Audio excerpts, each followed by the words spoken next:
Hello, ModX crowd. This is Ryan Smith, and this is ModX Network Voices, where we have experts come on and talk about their current research or their current practice.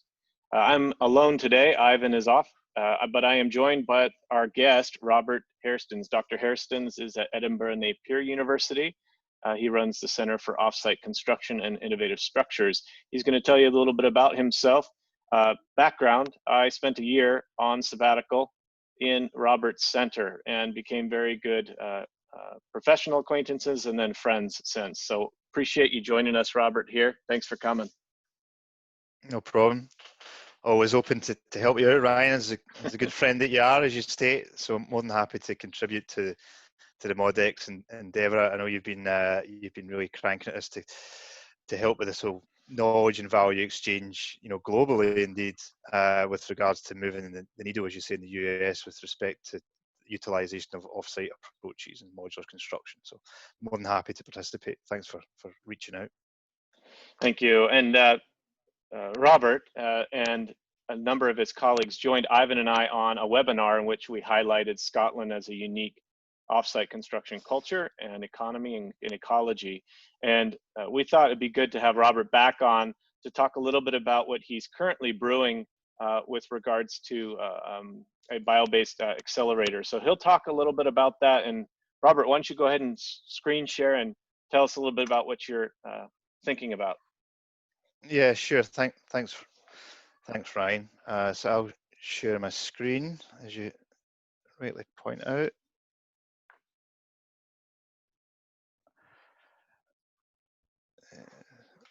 Okay. Yeah, that should be sharing now, right? Yes, I see it. Yep. Thanks. Good. Yeah. So, as Ryan spoke to, we've been working a great deal in Scotland in the Scottish context with respect to the utilisation of off-site techniques, primarily focusing on the residential market. It does do much more than that as well.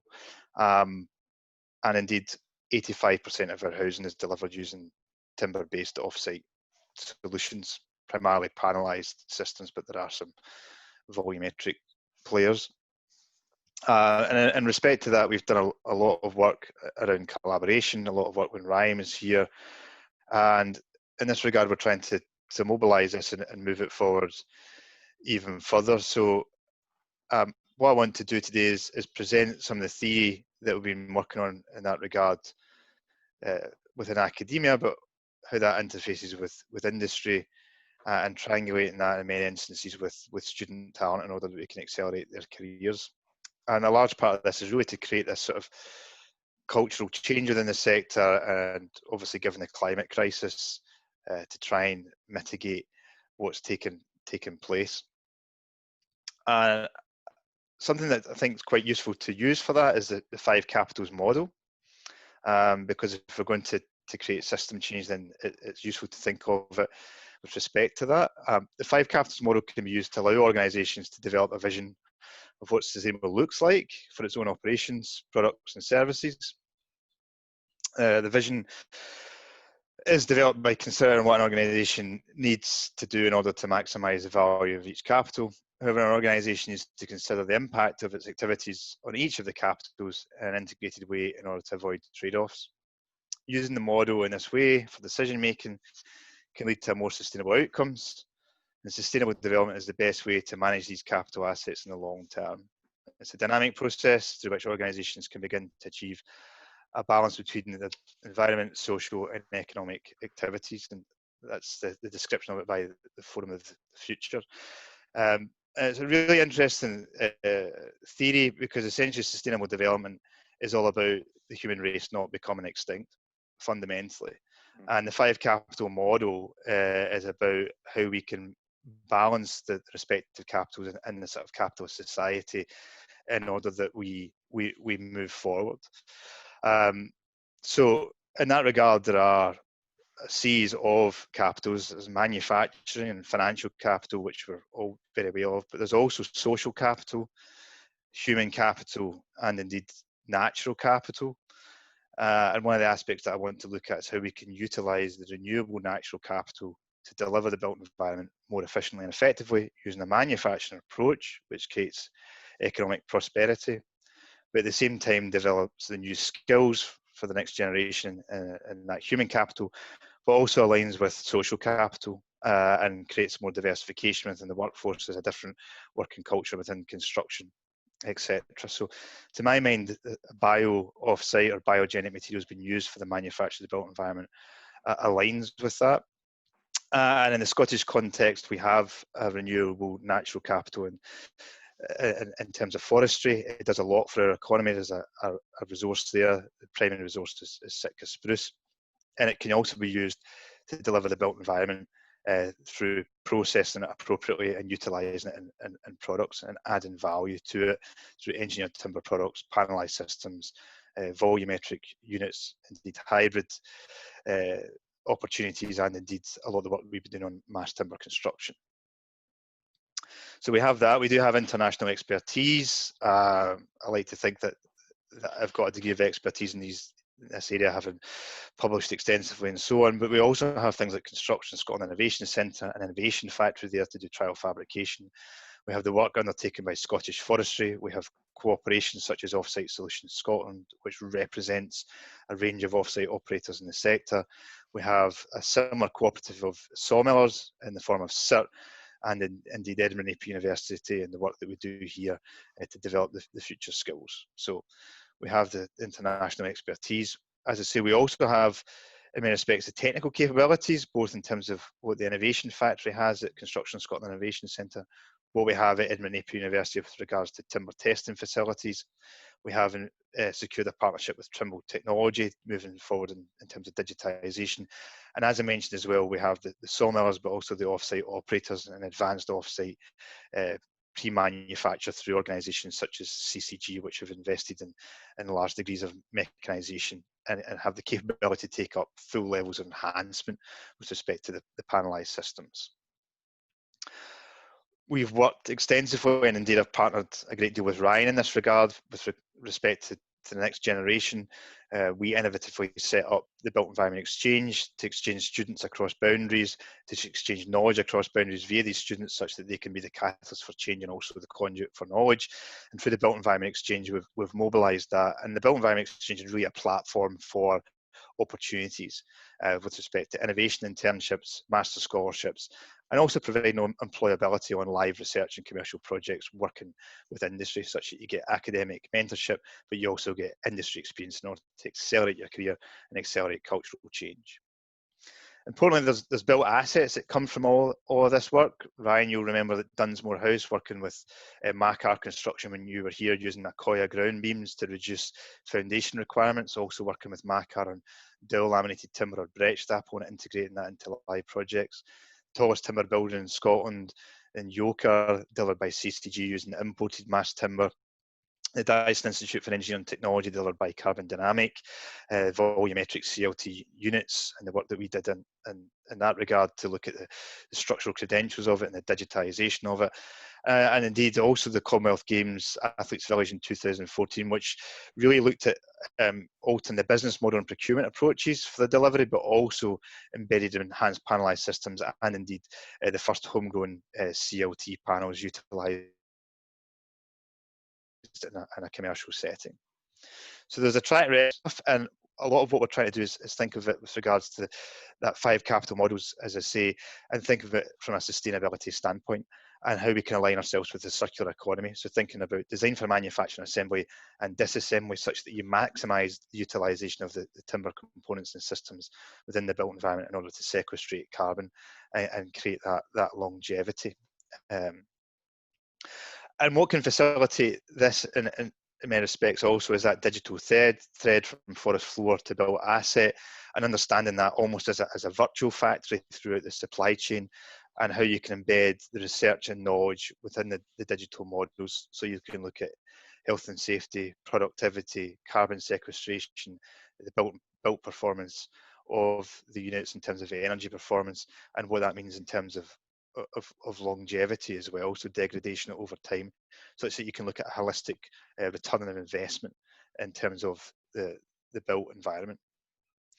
So in that respect, I think if we think of the utilisation of the natural renewable capital that we have, with a particular emphasis on forestry and silvicultural practices, and we can enhance the value of that natural capital into the built environment, then we can align with the 5 capitals model, and actually what we want to do, accelerate the use of the natural capital as long as we're using it sustainably, and that will ultimately have a positive impact on the world, indeed, through the delivery of the built environment. So an ecosystem of organic growth is where we want to get to. And why do we want to do this? Because essentially we know that productivity in construction is stagnating, but equally we know that it uses non-renewable resource. And indeed, if we accelerate productivity of construction, then what we'll actually do is accelerate that tipping point with respect to the climate crisis. So we have to think wider about productivity and the utilisation of materials, particularly as we look at urban areas and the densities of population. So we have to think of it in terms of the construction sector and what needs to change. And in a Scottish context, thinking about the Sustainable Development Goals, we want to think about the players involved and how we can create a strategic convergence between the knowledge, the human capital, what's happening with respect to the offsite, the value-added activities following the sawmills, the engineered timber products, etc., and as well as the forest product systems themselves and the silvicultural practices via the sawmills. And if we can get that strategic convergence, then we can respond to those sustainable development goals more readily. And this becomes very important as well, because we've got an opportunity to showcase this with COP26, which is taking place in Glasgow in Scotland in 2021. So if we can take that natural capital and we can move more of it into construction activities, and we can do that through a manufacturing base, and we can add more value within the factory, then that creates economic development, and correspondingly has financial capital and social capital influence, as well as developing the human capital through the process. So we get economic growth. So what we want really is a new model for sustainable manufacturing development environment, which enables scale, looking at jobs and wealth creation in remote and rural communities, instigating startups, but also the reappropriation of skills from perhaps traditional skills base or from oil and gas, and move those into things which have an enabler to the delivery of the built environment more sustainably, and secure the long-term success of currently established organisations such as those which participate in Offsite Solutions Scotland or Strategic Integrated Research into Timber, which captures the sawmills. And we want to take cognizance also of where things are going. So we have digitisation in terms of Industry 4.0, but then we have coming on stream Industry 5.0 and personalisation, where man and machine work in harmony, and you can move towards mass customisation and personalisation of systems.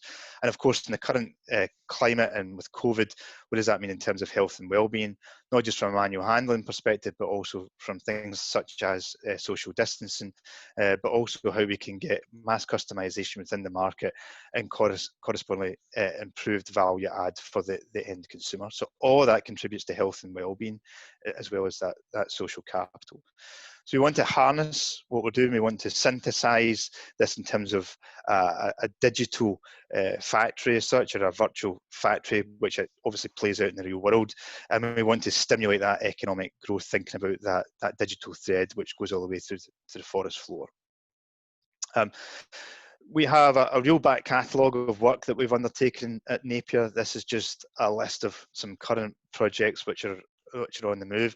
So that's what I mean by what we want to do is harness that work, harness the human endeavour, and synthesise that into the delivery in order to stimulate this approach, because fundamentally it will facilitate a removal of that tipping point. And we have to think of what we mean by the organisation. So the organisation and the capitals model, in this instance, the organisation is Scotland in many respects, but the drivers of construction, how they can respond to that, and the drivers of construction with sustainability, culture, skills, productivity, digitisation, and the convergence of those drivers, which resolve to the correct level and typology of offsite or volumetric construction. And we've unpacked this through student talent, and indeed we've had a public exhibition where we've demonstrated this to the public across those different drivers to explain how offsite and the utilisation of timber products can deliver in this respect. And we showcased that with Architectural Design Scotland with funding support from Scottish Forestry. And what we did as part of that exercise is we did a learning journey with the students, and we collaborated with Harvard Graduate School of Design on that. And indeed, we looked at a series of projects through the lens of those different drivers.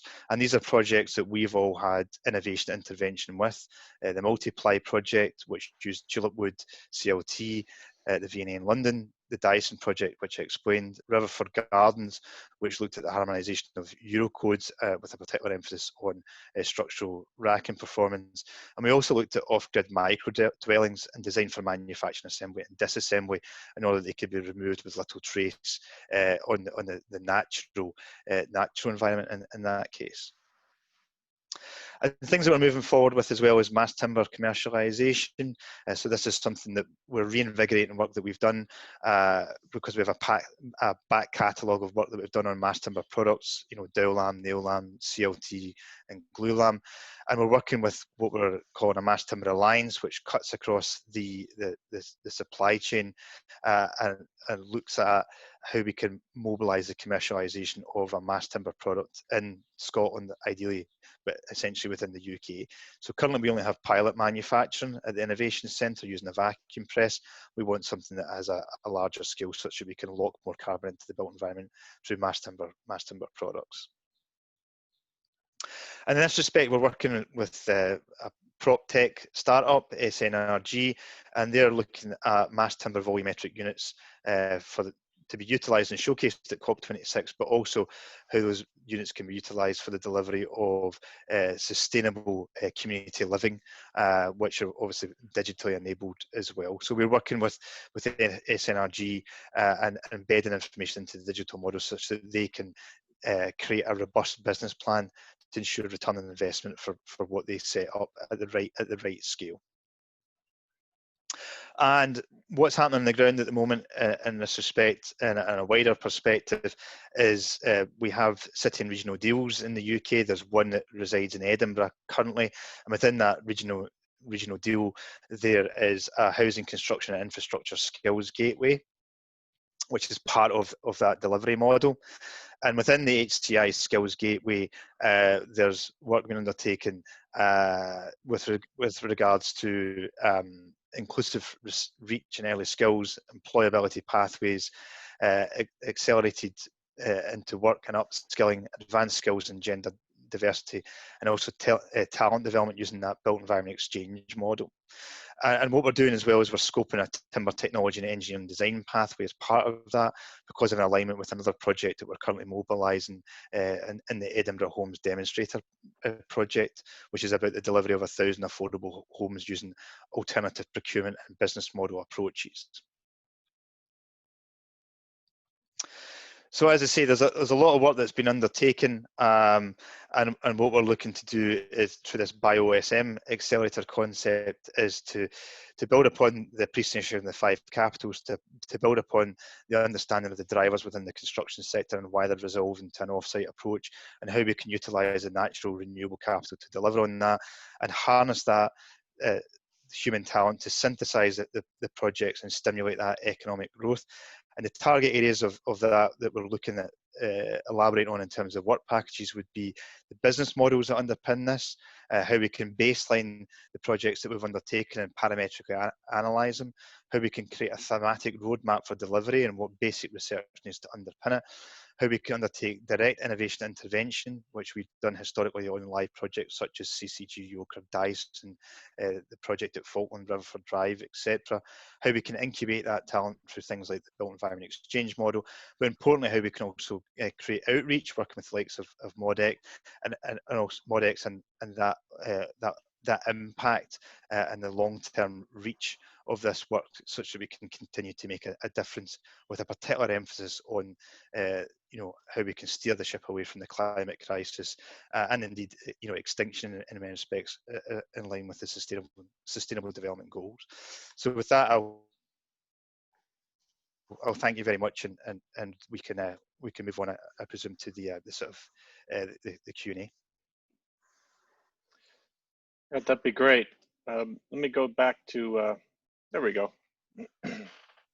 Robert, lots of work been done over time, and it seems as though in the way you were just presenting this, trying to bring all of this into culmination. What I always respect about your work as an academic and innovator in that space is always asking the question of how does this particular project relate to the larger vision of what you're trying to accomplish. And when you showed one of the slides and I wrote down 3 points or goals that you are trying to accomplish, and it seems that that's been your motivating force along all of these years. You know, you've been doing this a long time now, right? So we both have. But I wrote down 3 things. One is goals would include creation of jobs, and that's related to, of course, productivity. But you, in particular, focused on questions about rural areas and job creation, right? Which is a challenge not only in Scotland but other places. The second one you list is the support of startups, and in particular training and skills for the next generation. And you've done a lot of work in that space as well. And then the third you put down is trying to also stimulate existing companies in the offsite space and in the supply chain to increase their business uptake, so they are successful as well, not just the startups but the existing companies, and improving their performance so they're more productive and they can add greater value for society and for the economy, and then most of all for our natural environment. Would you say that those are your 3 driving areas? I think the other one that may be missing from there is your overall emphasis in the natural capital question, which really has not been asked very much when we talk about offsite construction globally. It's more about productivity and economic drivers. It's less about the natural environment. So maybe you could pick up on that one in particular, because I think we'll talk a little bit more about skills, but if you could talk about natural capital a little bit more, and why are you motivated for that particular one, outside of you're a good human and a good member of this planet? What motivates you for that? And is there something in Scotland in particular that has driven you to timber and to the emphasis on the natural capital component of construction?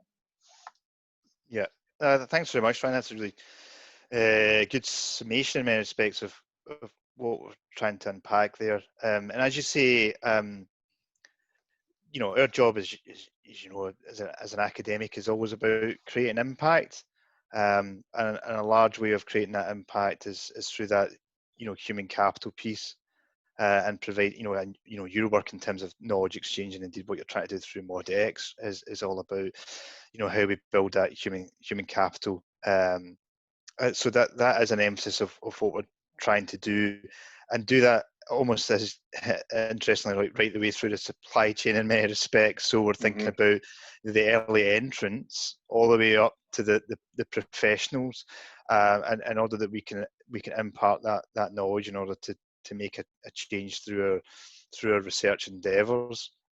So it's a continually evolving piece. So that, yeah, I would say that is an emphasis of what we're trying to do here. And as you know, having spent time in the research centre over here in Scotland, and I know you do the similar work over in the US, that we're constantly bringing student talent and individuals into the work that we undertake, because ultimately it helps with fresh thinking with respect to those challenges, but it also helps accelerate their careers because it exposes them to a network, it exposes them to new knowledge, it gives them industry engagement, and so you get that academic mentorship, but at the same time you get that industry experience, and that's what makes it a much more compelling approach, and that's what helps to accelerate their careers as well, relative to where they want to go with it, right? So they then get a real feel for where they want to go in order that they can drive that pathway. And as you say, in a sort of Scottish context of this and what we do in offsite construction, there's a large emphasis on timber offsite construction, primarily because we have a forestry base. We have a renewable resource here, but as you know as well, we import a lot of that resource. So there's a need for us to think about how we can use that resource that we have, and we do use it in construction, but we want to use more of it in construction, because ultimately it locks in carbon longer. It's quite a simple equation, and if we can do that, then that will help with respect to the climate agenda. And the built envelopes that are created can utilize more insulation. We have reduced waste. We can reduce the impact of transport. We can, in the factory, have things like shift patterns, which facilitates diversification of the workforce, and we can also do things in a manner which aligns with lean principles more readily. So you reduce waste in terms of product waste, but also in terms of time management, which, as you say, aligns itself with productivity. So all of that stuff lends itself to a more efficient and effective delivery model. Yep. But I like the way you have underpinned the work to have an emphasis on the human capital and the natural capital, social, human, and natural capital, as opposed to just focusing in on that center circle of the 5 capital model. Because when you just focus on the center circle and don't emphasize the other areas, it's unsustainable in the long term, right? Yeah. We cannot sustain the system. The system won't stay. You can thrive for a while, and we have, right? In the 20th century, that's what we did. But it ultimately is not going to sustain. So with that, I have the question about how, because there's people listening on this series who often ask Ivan and I, how do you do this? And we have companies who are looking for human capital in their firms.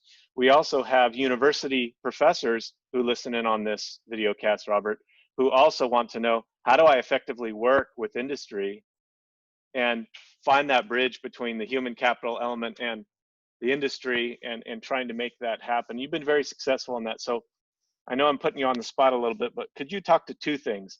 Number one, are there any key sort of lessons learned that professors, researchers, academics can use to effectively partner with industry? That's the first sort of question. And then related to that, what can industry do to effectively partner with universities, so that there's some shared value in the relationship, and they each get what they want out of it? And we can move this whole conversation about 5 capital forward in an effective way. But if we don't partner effectively, we're not able to come together. It's going to be very difficult to get anything accomplished. So the first question, what should researchers do to reach out, and how do they work with industry? And then the second, what can industry do to reach back to the universities and work in a partnership?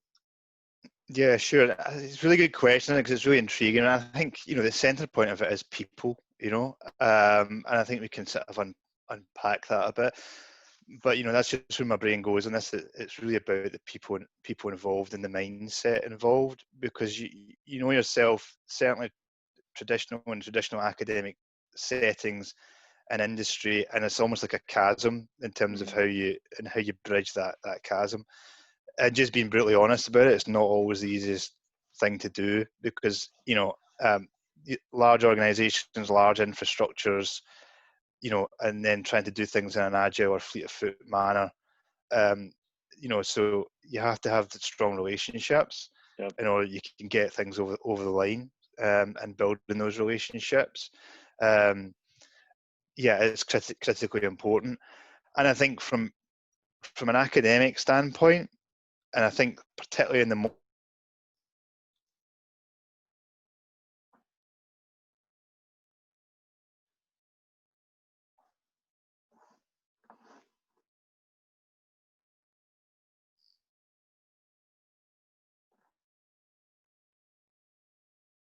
how you can respond to those challenges, so correspondingly it has to be a closer relationship. And as an academic, it's often trying to have the foresight so you can underpin the future challenges with the basic research work.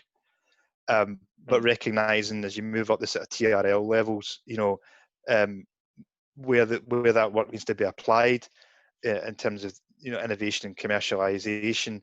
And when it moves into the commercialization sphere, then that's a different relationship altogether. If it's just straight consultancy work or whatever it may be. So it's just knowing about it's getting a feel for where it's at in the curve and what needs to be done, and developing those strong relationships, so that so there's a value exchange that takes place and you can move things on with mutual benefit. Yeah. How do you deal with the concern that sometimes industry has, and indeed we do too as professors, that some students may not be able to deliver what the companies need? There's that whole question about, can you really? And so do you manage expectations there, or do you talk about, hey, this is just as much about creating value for you, and maybe even more so about the experience for the student and giving them the experience and also the confidence to be able to move on in their career and make a difference? How do you manage that conversation with the companies you work with? Yeah, that's a good point. But yeah, that managing the expectation piece is really key as well. And it goes back to that people point, right? But yeah, absolutely. Because it depends what's the expectation. I mean, some of the expectations can be sky high. Don't get us wrong, you get students that map onto that and they really, really surprise you. But for us, as we have a responsibility, right, as academics, but just as human beings, to make sure that things are managed appropriately, so you're not exposing individuals. So there's the judgment call as to where they're at in their career, almost. You have a returning student that's got lots of experience from industry and is able to kind of get involved more readily and quickly.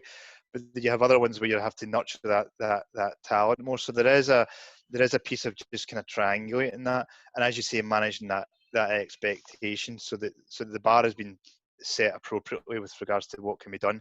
And then it's about so that piece about understanding the customer, the client, the industry partner, and what it is they want to be delivered, where that sits in the context of the research project, basic, applied, commercial, setting up the appropriate relationship, and then mapping the students into that as fit.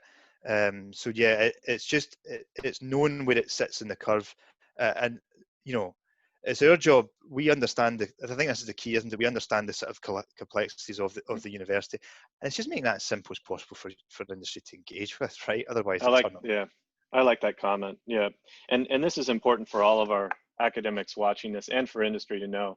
The university is not necessarily all universities. Robert and I have talked about this between our two universities. It's just the nature of the thing, that they're not set up to be agile and flexible, and there's reasons for that. And so, be patient with us, but also know that there are other mechanisms we're trying to develop. And I think, like a BioAccelerator is one where it could be a quasi-public, university, as well as a private sort of enterprise that's coming together to make something happen. And I think Robert's been very good at managing that through time, in order to create real value for the industry while asking some important academic questions. That's a real skill set that I think is going to be necessary in the 21st century for most academics as they try to really find impact in their work, particularly in the design and construction sectors that demand applied research for their work. Let's talk a little bit about commercialization, and that's sort of a buzzword. I want to kind of end on the idea of commercialization, because a lot of your work, Robert, over time has tried to take research always, and the way I've noticed you've communicated with industry is to use the buzzword commercialization, so that they understand that you're not just interested in publishing a paper, right? That's not the end all outcome, although that's important for academic work and peer review and rigor. It's may not be what's important for your industry partners, right? So, how do you speak with your industry partners with regards to commercialization and their interests in this kind of research that you're doing? Yeah, absolutely. it's, as you say, it's important for us to publish our work from a wider impact perspective, and often it might not seem of value to the industry partners to start with, but actually it does actually represent value in the long term, because it gives them a resource that ultimately they can reference and point to, which is peer reviewed, and correspondingly, helps to verify and validate the approach that's been taken, and give international exposure. So it represents value. It's just a slower burn sometimes with that value. But it literally can even act as a kind of almost like a marketing piece, So okay, there's a short, snappy case study, but by the way, it's underpinned with this academic rigor, which has been peer reviewed. So there is value to it. But as you say, it's not the be all and end all with respect to the work we do. And often some of the projects that we're involved with, we don't end up publishing from them, because it's so focused on just the industry deliverables.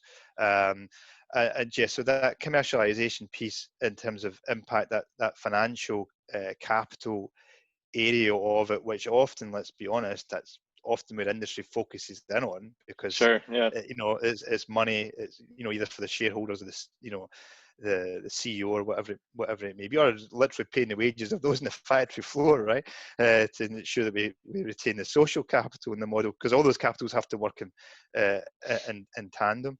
But commercialization is a key driver to what we do, because it represents impact from our work. And we've been at it for some time, with respect to the mass timber systems, and getting those over the line, and getting the right approach, the right business model approach for the given context, in order that it can be commercialized. And as we move forward, the business models of this is going to change, because there's things that are going to happen with respect to the climate, and we're in a current crisis just now with COVID. Appreciate that, but the climate crisis, is a real big one, because if we don't lock down, early in terms of what we're using up in terms of carbon, we're going to have real problems, and money ain't going to be buy out of that situation. So, in terms of our endeavour and what we want to commercialise, ultimately it should facilitate those sustainable development goals. Hence why I think the utilisation of renewable natural capital should sit squarely in the middle of that. Yeah. Well, I want to thank Robert for coming and joining ModX today. He's shown a great example of focusing broader on not just the manufacturing and financial capital, but also human, social, and natural capital that will help to sustain really our species here on this planet, and hopefully, no small thing here we're talking about. And ultimately, if we can find a more sustainable way to produce and sustain our planet and our people, and house them, and create places for them to work, that's a better thing. And that's what Robert's been focused on, and will continue to in his partnerships with industry. Thank you, Robert. Dr. Hairstans, for coming and spending some time with ModX today. We appreciate it. Thank you, Ryan. Thanks for having me, and thanks to all those on ModX that have tuned in. And I look forward to receiving any comments or feedback, indeed, so that we can move this agenda forward. So thank you very much, Ryan. Cheers. Great.